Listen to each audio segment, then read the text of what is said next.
Halo netizen, sekarang kita ada Mercedes AMG A35 hatchback. Dan ini lagi ada di acara Mercedes-Benz Star Drive yang ada di Senayan City ya, tanggalnya tuh 12 sampai 15 Maret 2020.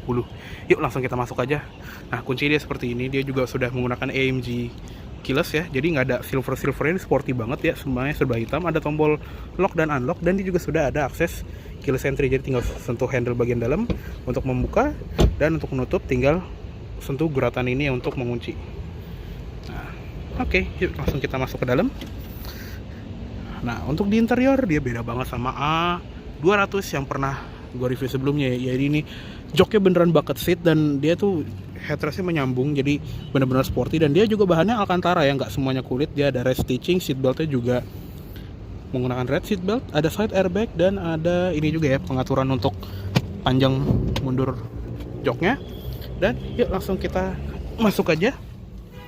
Nah, sekarang kita sudah berada di dalam Mercedes-Benz A35 ya. Kita mundurin dulu joknya. Nah, ngomong tentang mundurin jok ini ya, dia pengaturan khas Mercy. Dia ada di pintu, bisa di maju mundur, naik turun, dan bisa juga di tilt bagian depannya, serta ada di recline juga. Ada memori 3 slot juga. Oke. Sekarang kita sudah berada di dalam Mercedes-Benz A35 dan seperti biasa untuk starter tinggal injak rem dan tekan start button ini untuk menyalakan mesinnya. Oke, sudah nyala. Tutup dulu. Nah, sekarang kita sudah berada di dalam Mercedes-Benz A35 dan untuk di dalam seperti biasa kita mulai dari setir dulu.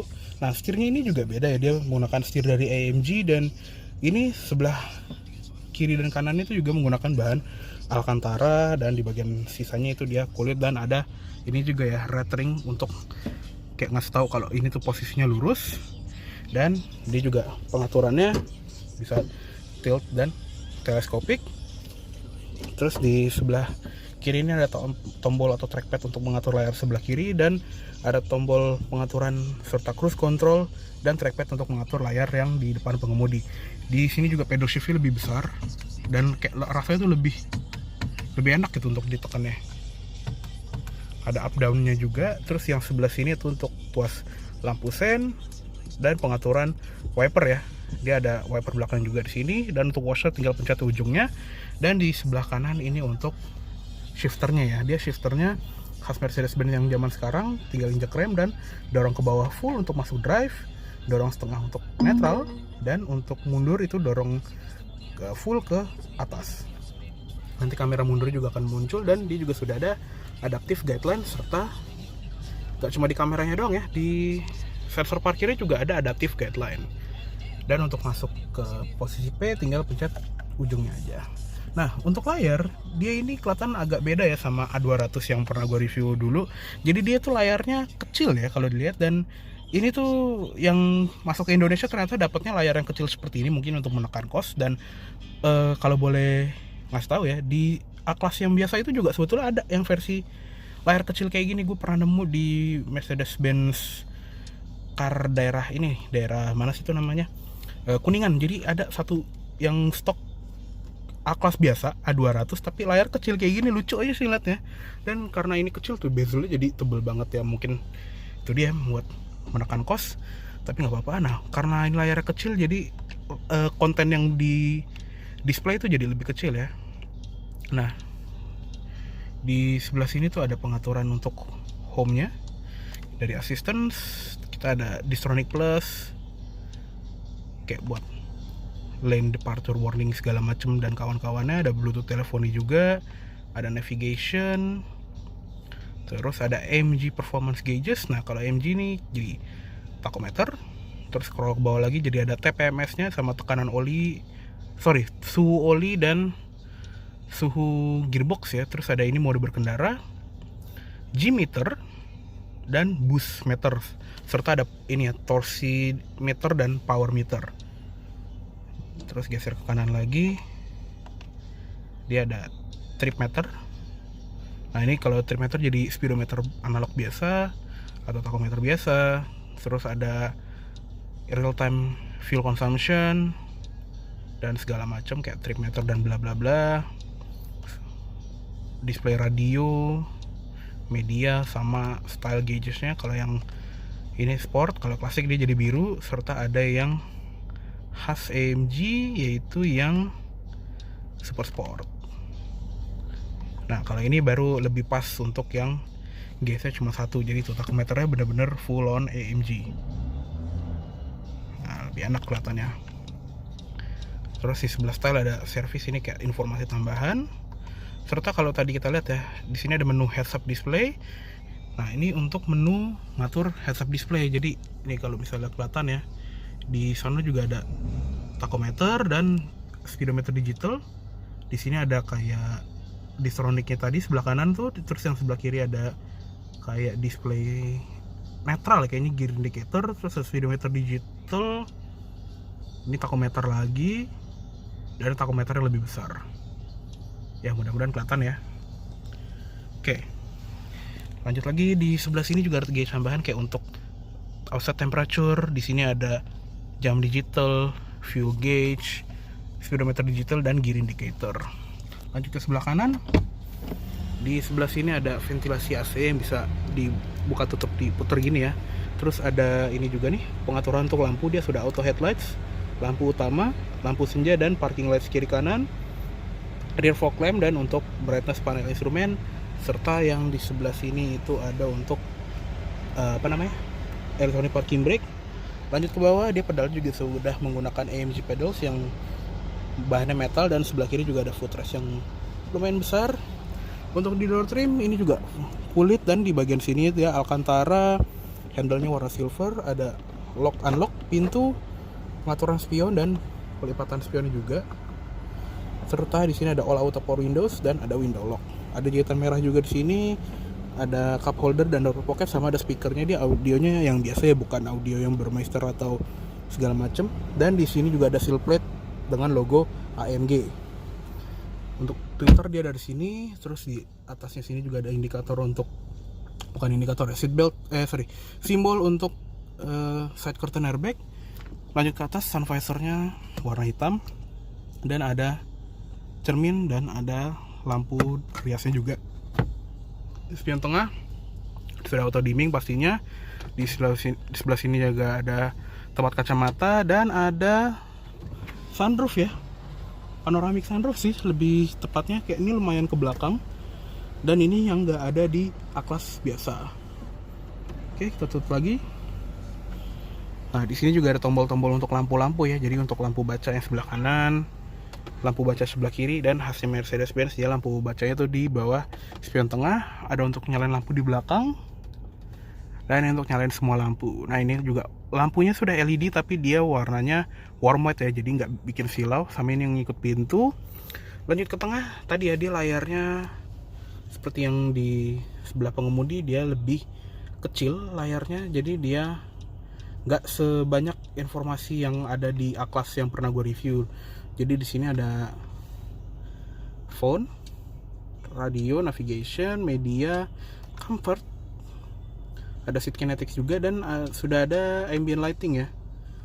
Colornya bisa kita pilih-pilih, warnanya bisa multicolor. Kalau multicolor tuh dia kayak warna campuran yang udah di mix sama Mercedes-Benz, yang warna itu bagus-bagus. Kayak ini warna Red Moon yang selalu jadi favorit. Kayak hampir semua orang ya suka warna Red Moon, atau Fire Red juga bagus. Terus ada display AMG Performance. Di sini ada individual configuration, sama di sini ada settingan untuk kendaraan. Kayak kita bisa pilih untuk derajat setirnya, berapa banyak kita putar. Terus di sebelah sini ada ini berapa banyak kita nekan gas, kita injek rem, dan ada G-meter lagi, geser ke kanan lagi untuk kayak membesarkan layarnya. Terus ada engine data, ini untuk torsi ya mungkin, atau ya torsi dan tenaga. Jadi engine output sama engine torque. Kita pencet lagi back, terus home. Ada aplikasi yang pastinya sudah ada Apple CarPlay, Android Auto ya, A200 saja udah ada, masih ini nggak ada. Terus settings ada buat matiin sensor parkir atau parktronic dan heads up display. Assistance ada settingan kamera dan parkir.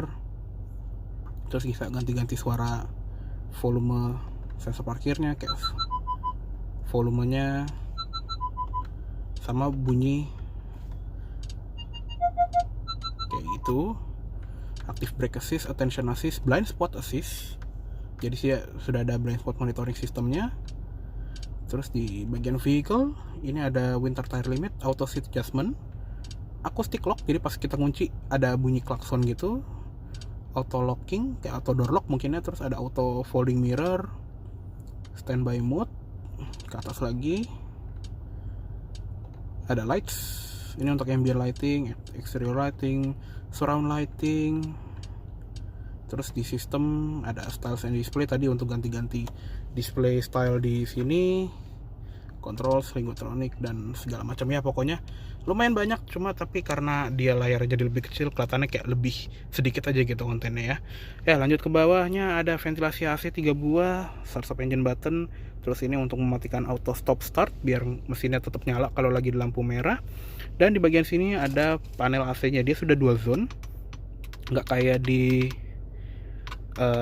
A200 yang biasa ya, dia single zone doang. Kalau sini sudah dual zone, bisa di synchronize jadi single zone juga. Terus ada mode rest, jadi kalau misalnya kita udah matiin mesin, sisa dinginnya itu bisa kita nikmatin sampai 20 menit. Sirkulasi udara, defogger belakang, tombol hazard, max defrost depan, auto climate, fan speed, dan untuk arah AC-nya ya lumayan lah, bisa ke muka dan kaki segala macam. Di bagian bawah sini itu ada tempat penyimpanan yang cukup besar, dan ini bisa ditutup segini ya, gede banget. Dan ada USB port di sebelah kiri sini. Terus ada cup holder yang ini ada separatornya gini. Nah lanjut ke belakangnya, ini ada pengontrolan MBUX yang baru ya, jadi sama seperti di A200 juga. Di sini ada volume, terus bisa ditekan juga untuk mute, navigasi atau map, shortcutnya, shortcut ke radio, shortcut ke telepon, shortcut ke auto parking, terus settingan kendaraan shortcutnya, dan menu favorit. Di sini juga ada untuk dynamic mode ya, untuk mode berkendaranya. Jadi ada slippery, jadi kalau kita jalan licin, individual, comfort, sport, dan sport plus. Kalau sport plus tuh knalpotnya agak lebih ngebuka ya. Dan di individual dia juga ada settingannya nih, kayak drive-nya mau reduce, moderate, sport atau dynamic, transmissionnya mau manual atau drive, dynamics-nya mau basic atau advance, AMG-nya mungkin traction controlnya ya, jadi agak lebih galak gitu. Dan ada trackpad yang besar khasnya MBUX, jadi bisa diatur mode home, next track, dan tombol back. Di sini juga ada kayak buat tumpuan kalau kita mainin trackpad, ada switch untuk mode manual, dan ada tombol untuk mematikan stability control ya. Di sini ada tulisannya tuh ESP off. Kalau kita pencet sekali doang, dia jadi ESP Sport Handling Mode. Dan biasanya kalau traction control di versi modern kan dia terkubur di dalam menu-menu di sini ya. Tapi kalau ini yang versi AMG, dia langsung tombolnya di sebelah sini. Di center console dia gede, dan ada input USB-C-nya lagi seperti di dalam sini. Glove box-nya juga lumayan gede. Dan ya kayak cukup segitu aja untuk di bagian kabin depan dari si A35 AMG ini. Dan untuk kabin belakang ya dia sama aja seperti A-Class biasa, cuma bedanya dia tadi ya headrest menyatu seperti di jok depan sini, dan bahannya juga Alcantara seperti di jok depan. Ada input ISOFIX, dan ya lucu sih, seatbeltnya kiri kanan dia merah tapi yang tengah itu hitam. Ya wes, yuk langsung kita lihat ke eksteriornya aja, yuk. Oke, sekarang kita lihat ke ruang mesinnya. Nah, dibandingkan A200, ini mesinnya lebih gede ya. Dia mesinnya sekarang beneran nih, sesuai namanya, 2000 cc, 4 silinder turbo. Dan tenaga juga lumayan gede ya untuk A35 ini, 306 PS. Untuk transmisi dia sama ya, dia 7 speed dual clutch. Tapi kalau A200 itu dia penggerak depan, di sini dia penggerak 4 roda atau all wheel drive. Dan kalau yang di A45 itu katanya lebih gila lagi. Mungkin kalau nggak salah, kalau pernah gue denger itu sekitar 400 HP ya untuk yang A45. Tapi ini A35 jadi kayak agak dikurangin gitu. Dan ruang mesinnya juga kelihatan ya, kayak sporty. Di sini turbonya ada yang besar, dan ada engine covernya dengan logo AMG. Oke, yuk langsung kita tutup aja. Kampas ini juga sudah menggunakan hidrolik. Nah, Untuk di depan dia memang masih mirip-mirip seperti A-Class yang biasa ya. Jadi dia grillnya ada logo Mercedes-Benz yang besar, dan di sini juga ada logo AMG. Sensor parkir ada 6 di depan, dan karena ini yang versi AMG dia ada kayak semacam sirip-sirip untuk menambah aerodinamika gitu ya. Untuk lampu dia sama ya, dia menggunakan LED high performance, jadi dia sudah menggunakan lampu LED projector tapi dimnya reflektor, sennya sudah LED dan gantiin DRL juga. Jadi sama seperti yang versi A-Class yang biasa. Untuk velgnya yang menggunakan AMG blade, dia warnanya hitam doff, dan di sini rem AMG-nya besar sekali. Bannya juga menggunakan Michelin Pilot Sport 4S yang berukuran mana nih? 235 R19. Jadi besar. Di fender ini ada emblem Turbo 4matic. Dan ini juga yang model Night Package. Jadi di sini tuh nggak ada chrome-nya. Cover spion juga warna hitam gloss. Jadi kalau yang versi Night Package itu dia sininya tuh warna hitam, bukan chrome. Nah, di belakang juga pastinya sudah menggunakan disc brake lah ya, nggak perlu tanya lagi. Nah, untuk lampu belakang ini juga sama seperti di A-Class yang biasa. Jadi dia sudah menggunakan LED bar untuk lampu senjanya, ada lampu sen, serta dia juga sudah ada rear fog lamp, dan lampu mundur juga sudah LED. Dia ada HEMA stop lamp. Terus di sebelah sini tuh ada emblem AMG A35. Di belakang juga sensornya ada 6, dan ini untuk suara knalpotnya. Garang banget. Di tengah-tengah juga ada diffuser yang bukan pajangan, ini beneran berfungsi. Dan ini juga sudah pakai aeropack ya, jadi spoilernya besar. Di sini ada sirip-sirip tambahan untuk aerodinamika, sama yang di depan tadi juga udah termasuk. Di kaca belakang pastinya sudah ada defogger belakang serta ada wiper. Dan untuk di bagasi coba kita lihat ya. Nah, untuk bagasi ini kurang lebih mirip-mirip seperti yang di A200 hatchback biasa ya. Jadi ya tetap lega, dan di bawah lantai bagasinya ini juga ada subwoofer, perangkat untuk ganti ban ya, bukan ganti ban sih, untuk nambel ban kalau lagi darurat. Dan ini joknya juga bisa dilipat 40, 20, 40. Sudah ada parcel shelf juga di bagian sini nih, buat naruh barang-barang yang ringan kayak kotak tisu dan semacamnya. Oke, cukup segitu dulu untuk review dari Mercedes AMG A35 kali ini. Mohon maaf bila ada salah kata-kata atau dalam penyampaian review. Terima kasih banyak telah menonton. Sampai jumpa di video selanjutnya.